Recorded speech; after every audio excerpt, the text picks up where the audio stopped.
Hello and welcome back to our YouTube channel Padhai with Guru Chela.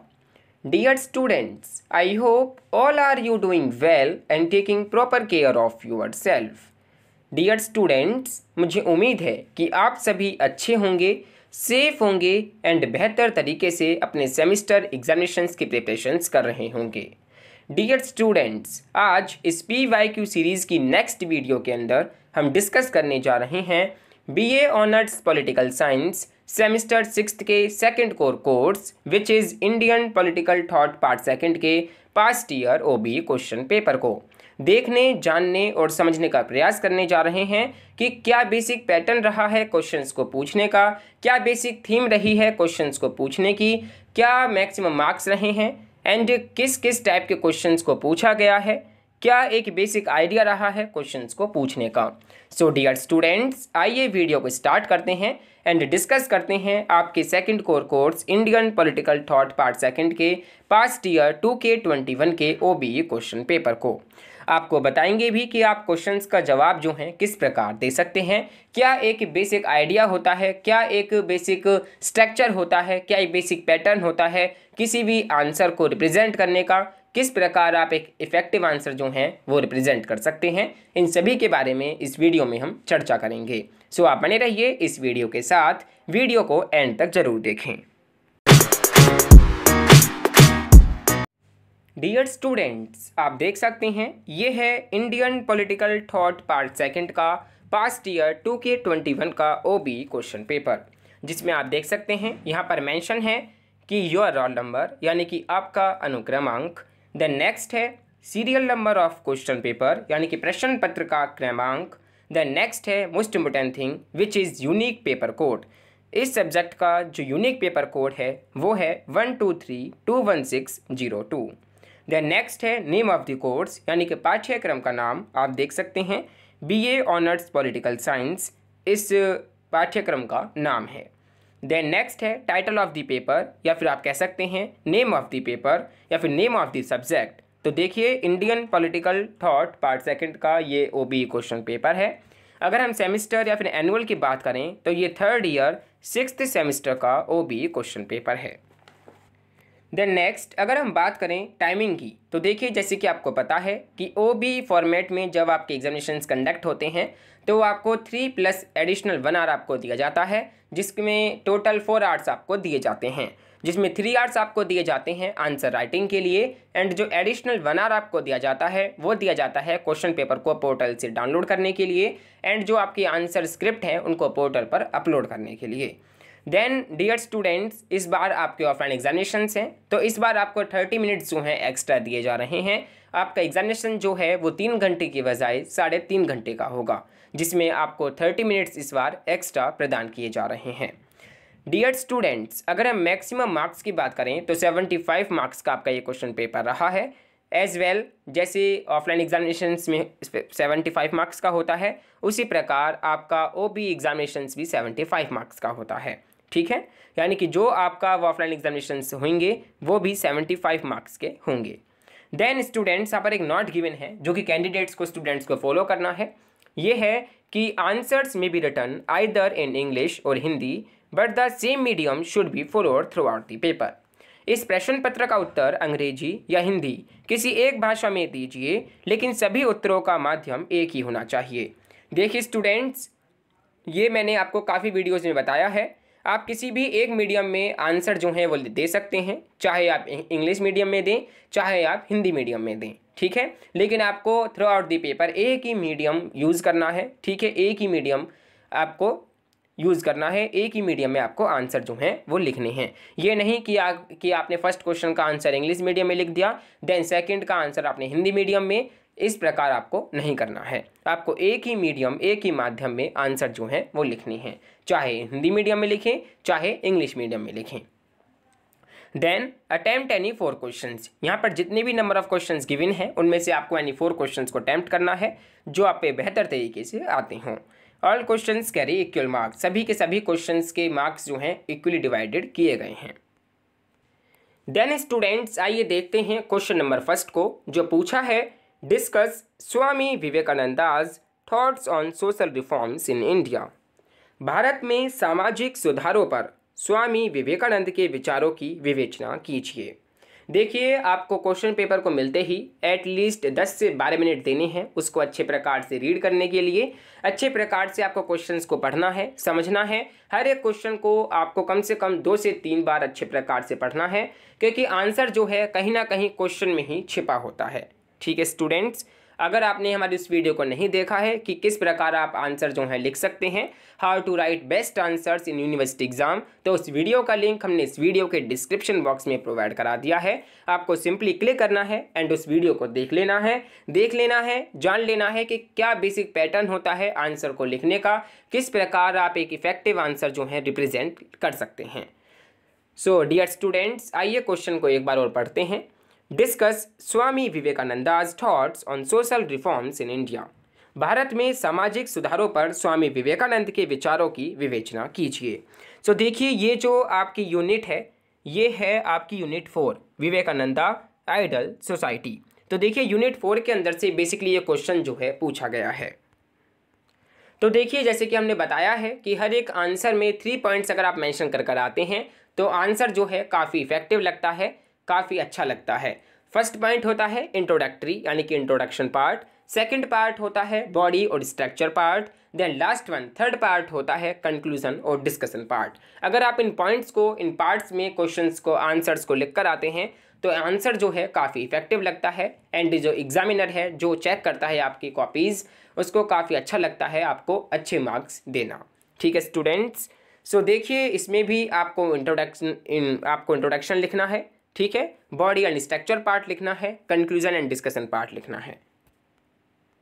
तो देखिए, I hope आपको पता होगा कि आपको जो विवेकानंदा जो यूनिट 4 है उसके अंदर काफ़ी कंसेप्शंस को आपको पढ़ना था, जिसमें Vivekananda and the concept of his ideal society, then Swami ji contribution to India, ठीक है students, Swami ji contributions to Hinduism and काफ़ी कंसेप्शंस को आपको इस यूनिट के अंदर कवर करना था, जिसमें एसेंस ऑफ एजुकेशन से लेकर positive education, religion, harmony of religions, on Jainism, India, काफ़ी कंसेप्शंस को लेकर उन्होंने अपने व्यू पॉइंट्स जो हैं वो रखे हैं। तो ये सभी आपको इस यूनिट 4 के अंदर कवर करना था। अगर आपने इस यूनिट 4 को, जो कि है विवेकानंदा आइडियल सोसाइटी, इसको बेहतर तरीके से कवर करा है तो आप इस क्वेश्चन नंबर 1 का आंसर जो है बेहतर तरीके से लिख सकते हैं। इसमें बेसिकली पूछा जा रहा है कि जो स्वामी विवेकानंद हैं उनके क्या थॉट्स रहे हैं, क्या उनके व्यू पॉइंट्स रहे हैं सोशल रिफॉर्म्स इन इंडिया को लेकर, ठीक है, क्या उनका कंट्रीब्यूशन रहा है, बेसिकली आपको ये इसके अंदर डिस्क्राइब करना है, एक्सप्लेन करना है। देन नेक्स्ट क्वेश्चन है question number 2, compare Rabindranath Tagore's and Mohammad Iqbal's view on western nationalism. पश्चिमी राष्ट्रवाद पर रविंद्रनाथ टैगोर और मोहम्मद इकबाल के विचारों की तुलना कीजिए। देखिए, रविंद्रनाथ टैगोर, ये जो यूनिट है यूनिट 7, जिसमें आपको रविंद्रनाथ टैगोर के क्रिटिक ऑफ नेशनलिज्म को पढ़ना है। देन नेक्स्ट यूनिट है यूनिट 8 इकबाल कम्युनिटी। तो ये 7 एंड 8 ये जो 2 यूनिट हैं, इन दोनों से मिलाकर एक क्वेश्चन आपसे पूछा गया है। वो पूछा गया है कि आपको कंपेयर करना है, कॉन्ट्रास्ट करना है जो रविंद्रनाथ टैगोर के जो व्यू हैं वेस्टर्न नेशनलिज्म पर एंड जो मोहम्मद इकबाल के जो व्यू हैं वेस्टर्न नेशनलिज्म पर, वो आपका कंपेयर एंड कॉन्ट्रास्ट करते हुए डिस्क्राइब करने हैं, एक्सप्लेन करने हैं। ठीक है स्टूडेंट्स, आई होप आपको पता होगा कि किस प्रकार क्वेश्चंस को कंपेयर किया जाता है, किस प्रकार 2 टर्म्स को कंपेयर किया जाता है। ठीक है, तो उसी प्रकार आपको इसके अंदर कंपेयर करना है, कॉन्ट्रास्ट करना है, डिस्क्राइब करना है। देन नेक्स्ट है question number 3, examine Gandhi Swaraj as the critic of modern western civilisation. आधुनिक पश्चिमी सभ्यता की आलोचना के रूप में गांधी के स्वराज का परीक्षण कीजिए।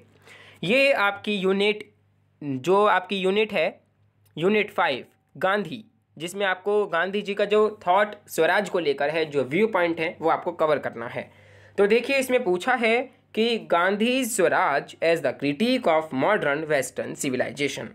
जो गांधी का स्वराज का थॉट है, जो व्यू पॉइंट है, वो क्रिटिक है मॉडर्न वेस्टर्न सिविलाइजेशन का। ये बेसिकली आपको इसके अंदर एक्सप्लेन करना है, डिफाइन करना है। आधुनिक पश्चिमी सभ्यता की आलोचना के रूप में गांधी के स्वराज का आपको परीक्षण जो है वो करना है। सो देखिए, आपको अपने Indian political thought part second के अंदर गांधी जी का स्वराज पढ़ना है। आपको पढ़ना है कि इंडिविजुअल स्वराज क्या है, स्वराज के क्या मायने हैं। बेसिकली स्वराज का मतलब जो होता है वो है सेल्फ रूल। ठीक है, तो आपको स्वराज फॉर द नेशन यानी कि इंडिया के बारे में जो स्वराज है वो आपको पढ़ना है। अपोजिशन टू इंपीरियलिज्म पढ़ना है। एडवोकेसी ऑफ स्वदेशी पढ़ना है। होम रूल पढ़ना है। पार्लियामेंट्री स्वराज पढ़ना है। मीन्स एंड एंड रिलेशनशिप पढ़ना है। ग्राम स्वराज पढ़ना है। ये बेसिकली आपको डिफरेंट टाइप के जो स्वराज हैं ये आपको कवर करने हैं। देन स्टूडेंट, नेक्स्ट क्वेश्चन है question number 4। Discuss B.R. Ambedkar's ideas as a theory of social justice in India. Bharat में सामाजिक न्याय के सिद्धांत के रूप में B.R. अम्बेडकर के विचारों की विवेचना कीजिए। देखिए, B.R. अम्बेडकर के आपको सोशल जस्टिस को पढ़ना है। बेसिकली ये जो यूनिट है ये है आपकी यूनिट नंबर 6, जिसमें है अम्बेडकर सोशल जस्टिस। आपको अम्बेडकर के जो व्यू पॉइंट है, जो उनका थॉट है सोशल जस्टिस को लेकर, वो आपको कवर करना है, वो आपको पढ़ना है। सो देखिए, इसमें आपको भारत में सामाजिक न्याय के सिद्धांत के रूप में B.R. अम्बेडकर के क्या विचार रहे हैं उनको आपको क्रिटिकली एग्जामिन करते हुए डिस्कस करना है। ठीक है, सो देखिए, in the Indian context justice has seen was an important social value in terms of the strict observance of dharma और the enforcement of a social order based on the varna ashram. ठीक है स्टूडेंट्स, सो देखिए, इसमें बेसिकली आपको B.R. Ambedkar के जो view point हैं social justice को लेकर वो आपको क्रिटिकली एग्जामिन करते हुए इसमें डिस्कस करना है। देन नेक्स्ट है question number 5। Analyse V.D. Savarkar's definition of Hindutva. What are the important constituents of his idea of nationalism.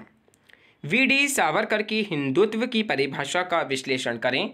राष्ट्रवाद पर उनके विचारों के मुख्य घटक कौन कौन से हैं।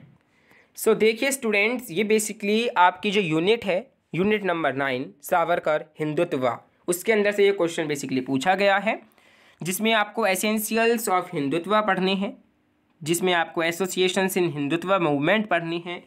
ठीक है, एंड जिसमें आपको BU मूवमेंट पढ़ना है, एसेंशियल ऑफ हिंदुत्व पढ़ना है बाय V.D. सावरकर, जिसमें आपको पढ़ना है कि Hindutva is different from Hinduism.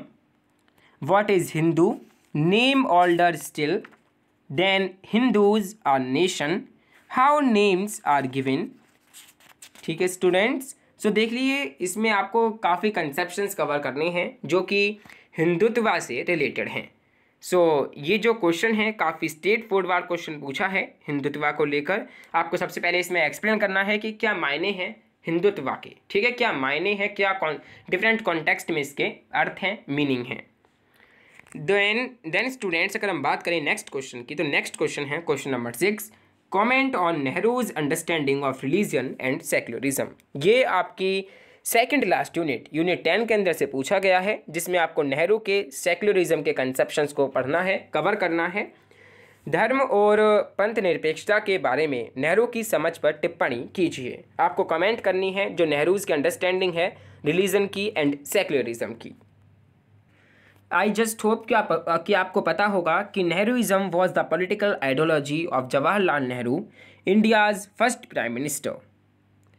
It was a liberal idealistic type of feminist socialism.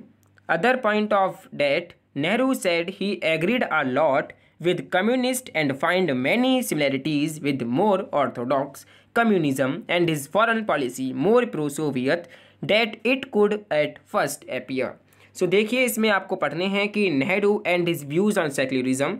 Nehru कौन है और क्या उनके व्यू पॉइंट्स हैं सेक्युलरिज्म को लेकर, जो कि संडे 16 नवंबर 2014 बाय विवेक कुमार श्रीवास्तव के द्वारा बताया गया है। ठीक है स्टूडेंट्स, सो बेसिकली आपको ये इसके अंदर बताना है कि क्या उनकी अंडरस्टैंडिंग थी रिलीजन को लेकर, सेक्युलरिज्म को लेकर। ठीक है, सो ये 6 क्वेश्चंस आपके past year OBE question paper के अंदर पूछे गए हैं, जिनमें से आपको any 4 क्वेश्चंस को अटैम्प्ट करना है जो आप पे बेहतर तरीके से आते हैं। आपको याद रखना है कि हर एक क्वेश्चन में आपको इंट्रोडक्टरी पार्ट मेंशन करना है, बॉडी और स्ट्रक्चर पार्ट मेंशन करना है, in the end of the answer आपको कंक्लूजन एंड डिस्कशन पार्ट जो है वो ऐड करना है। सो डियर स्टूडेंट्स, ये था Indian political thought part second का पास्ट ईयर 2K21 का OBE क्वेश्चन पेपर। आप इस क्वेश्चन पेपर की प्रैक्टिस कीजिए, क्वेश्चंस को आंसरिंग करने का प्रयास कीजिए, क्योंकि कुछ नहीं पता कि आपके अपकमिंग सेमेस्टर एग्जामिनेशंस में इन्हीं में से एक या दो क्वेश्चन आपको रिपीटेड देखने को मिल जाएं। सो इसी के साथ डियर स्टूडेंट्स, अगर आपको ये वीडियो पसंद आई है या फिर आपको कुछ भी डाउट्स हैं, कुछ भी आपकी क्वेरीज हैं, तो आप via YouTube comment box section में लिखकर सेंड कर सकते हैं।